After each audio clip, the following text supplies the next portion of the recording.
E whakapau ka hāna, e whakaheke werawera ana e nei kai whawhai mō te whakataitai Te Ihi atu. This will be the 16th year and it's an opportunity for our locals to showcase their talent and to also help fundraise for our rangatahi to get to the World Champs. Mō ngā kai whakahaere he mea nui kia whai wāhi ngā momo kai whawhai katoa. Our first lot of fights are all our young ones, 11, 12-year-olds. We try and get a couple of them on the show.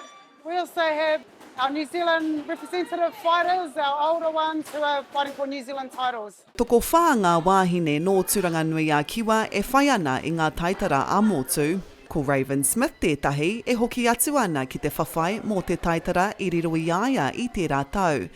He kai whawhai Māori tau ia, a e mōhiu ana ki ngā haipapa kei mua tonu i aia. My preparation has been really good. Training every single day, strength conditioning. It's like way better. I feel way stronger this campaign. And defending my own title, you know, this is my first defending title. He tuatahitanga tēnei mā Aronui Maidens ka whakataitai ia mō te taitara rangatahi.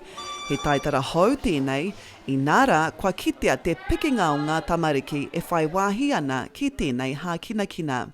I feel very honoured to be able to fight for a youth title here in New Zealand. I've been training for about 6 years, so ever since I was 8. I think I put in a lot of mahi to be able to fight for this title and I'm really excited. Kei Bali te uri o ngai tā manuhiri a Jaira Pōmana e noho ana e whakaharatau ana.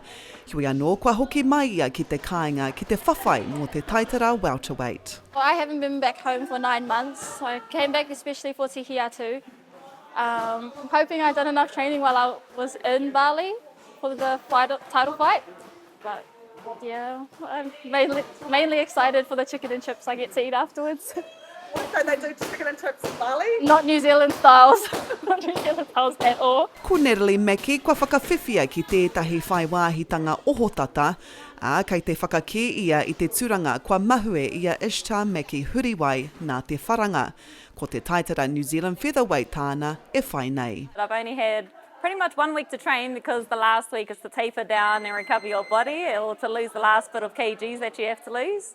But yeah, lucky that me and Ishtar are always around the same weight, so it's easy to step into her shoes or vice versa.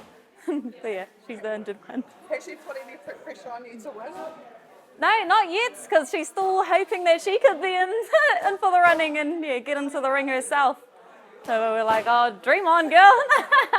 Hei tērā rā horo e tūai te whakataitai ki Hohopiko ki Tūranganui-a-Kiwa. Rahia tumutumu, Taioro.